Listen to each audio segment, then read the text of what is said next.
Moi. Voitko kertoa mikä on sun nimi ja mikä on sun rooli tässä yrityksessä? Joo, nimi on Esa Nipala ja nyt ollaan tosiaan Konepaja Heinällä.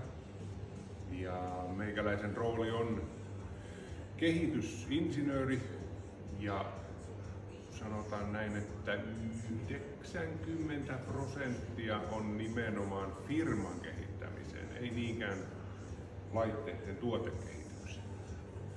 Mutta toki nyt esimerkiksi tänään ei paljon muuta olla puhuttukaan kuin nimenomaan tuotteiden laitekehitykseen.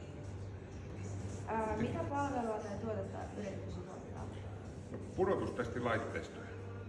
Tässä taustalla nyt näkyy Tumble Tester.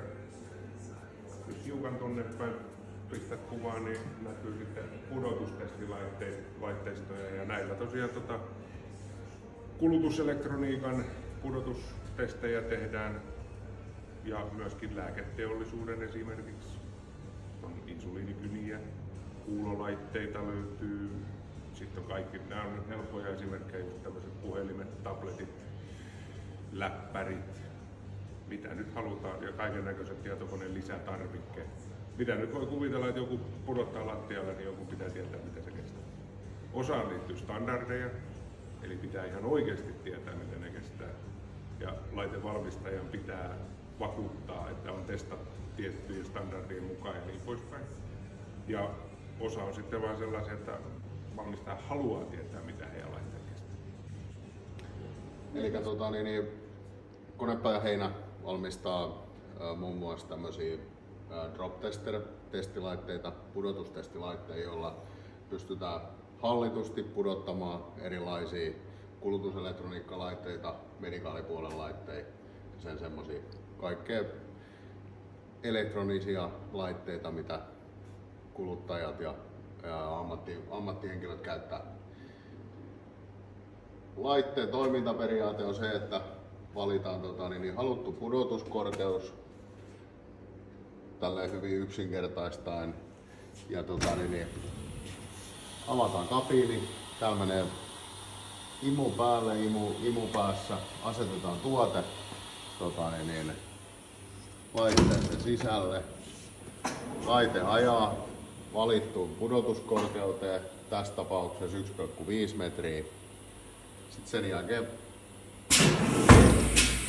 pudotetaan ja se mitä siinä tapahtuu, niin just ennen kuin kelkka iskeytyy iskuvaimentaja, se irrottaa pudotettavasta tuotteesta ja silloin me pystytään toistuvasti toistamaan tämä kyseinen pudotus hallitusti tuohon betonilaatan päälle tai vaihtoehtoisesti jollekin muulle pudotusalustalle.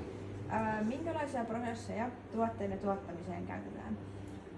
No, lähdetään siitä, että mä tulin taloon tuossa muutama vuosi sitten, niin silloin ei prosesseista juurikaan puhuttu ja ensimmäinen tarkoitus meillä yleensäkin se, että lähdettiin prosessimaailmaan oli se, että me lähdettiin kehittämään firmalle ihan tämmöisiä niin kuin toiminnanohjaus- eli ERP-järjestelmää. Sellaista ei ollut aikaisemmin. Ja toinen oli sitten ihan informaatiohallinta eli dokumenttien hallintaan liittyviä järjestelmiä. Ja niiden kehitykseen ja niiden niin kuin evaluointiin, että mitä on tarjolla, mitä me halutaan, mitä tarvitaan ja niin poispäin. Niin siihen oli, voisi sanoa, aika pakkokin käydä läpi prosessimielessä niitä, mitä toimintoja talosta löytyy ja miten ne on kuvattu. Ja kun ei ollut kuvattu mitään, niin sitten piti ruveta nimenomaan kuvaamaan niitä talon prosesseja. Ja siellä oli kaikkein suurimpana nyt nimenomaan tämä tilaustoimitusprosessi. Ja se kuvattiin niin kuin loppujen lopuksi aika tarkkaan. Tai ainakin siihen pisteeseen, että saatiin sitten näitä ERP-järjestelmiä ja näitä dokumenttihallintajärjestelmiä kehitettyä. Se tilaustoimitusprosessi on nyt se kaikkein päällimmäisin. Mitkä ovat teidän kriittisimmät prosessit? No tosiaan tilaustoimitusprosessi on kohtuullisen laaja ja siellä nyt, jos lähdetään taas siitä, mitä lähdettiin ensimmäisenä meillä kehittämään, niin varastohallinta oli yksi niistä kriittisimmistä toiminnoista, mitä haluttiin sitten prosesseilla ja siihen liittyvillä työkaluilla, niin kuin esimerkiksi tämä ERP-järjestelmä, niin tuoda sitten jonkunnäköistä parannusta. Eli mä sanoisin, että siellä varastohallintaan ja yleensäkin niin kuin material managementtiin ja tällaiseen liittyvät prosessit, ne nousi kohtuullisen tärkeäksi. Ja siihen liittyen, kun puhutaan materiaalihallinnasta, niin siinä on tietysti sitten ostot, mitkä myöskin tehdään prosessin mukaan käyttäen tiettyjä toiminteita ja tiettyjä työkaluja ja niin poispäin, että homma pysyy hallinnassa. Mitkä ovat teidän tukiprosessit? No tukiprosesseja nyt, niitä periaatteessa on aika paljonkin. Jos ajatellaan koko firmaa, niin on siellä niin kuin HR ja finanssipuolen jutut ja niin poispäin. Mutta se, että mitä me ollaan ihan oikeasti mallinnettu tai käyty tarkemmin läpi, niin ne menee tavallaan, kun nyt puhutaan kuitenkin mikroyrityksestä, on pomo ja 3 alaista. Ja voi sanoa, että kaikki muu paitsi ihan tämä varsinainen tekeminen ja kokoonpano, niin on pomon hallussa alusta loppuun, niin niihin prosesseihin meidän ei ole tarvinnut niin kauheasti puuttua, just nämä tukiprosessit. Eli niitä ei ole mallinnettu, vaikka niitä sitten tosiaan niin kuin firmasta väkisinkin löytyy. Miten valvotte prosessien toimintaa? No, se on sillä tavalla hyvä kysymys, että itse prosessien toimintaa ei samalla tavalla seurata kuin esimerkiksi, jos meillä olisi ISO 9001 laatujärjestelmä käytössä. Meillä ei ole sitä, mutta meillä on valmiuksia sen käyttöönottoon viety kyllä hyvin pitkälle.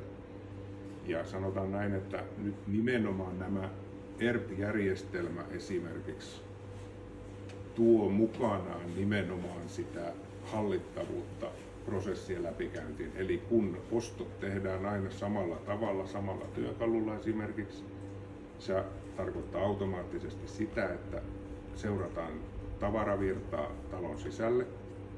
Kun tavara tulee, se otetaan vastaan, se kuitataan, se menee varastosaldoihin.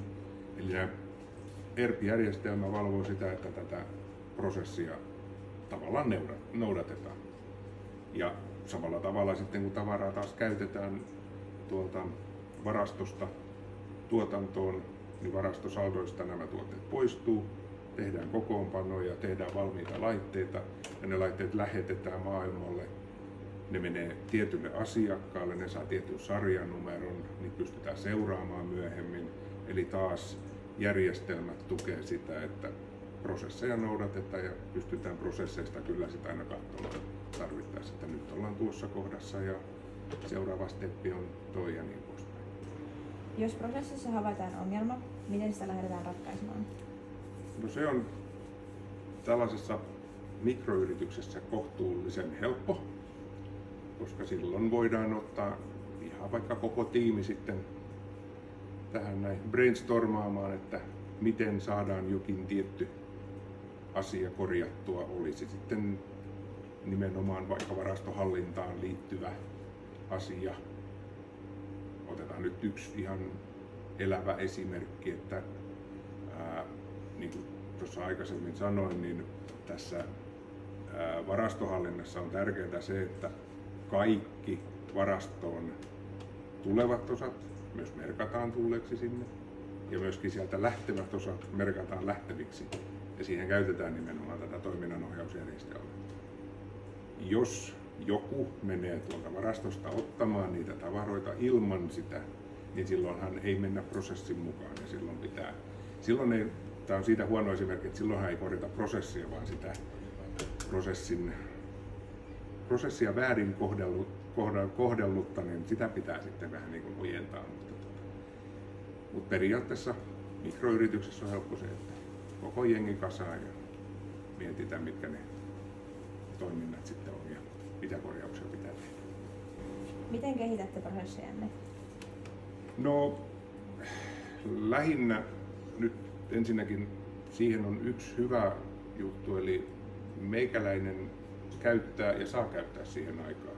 Eli sehän on monessa firmassa yksi ongelma, että ei ole ketään, ketä kehittää niitä prosesseja. mallintaa niitä ja miettii nimenomaan prosessilähtökohdista. Ja meillä, niin kuin sanoin, meillä ei ole ISO 9001 laatusertifikaattia, mutta valmiuksia siihen on. Ja nyt esimerkiksi viime syksynä kävin itse laatuvalmennuskurssin, jossa käytiin näitä vaatimuksia ja näitä läpi.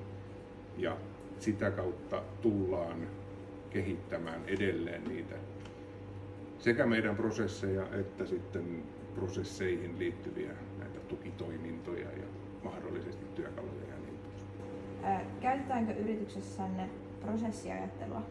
No, kyllä käytetään ja tosiaan löytyy ihan mallinnuksia ja niin poispäin. Eli lyhyt ja ytimekäs vastaus, kyllä. Yes.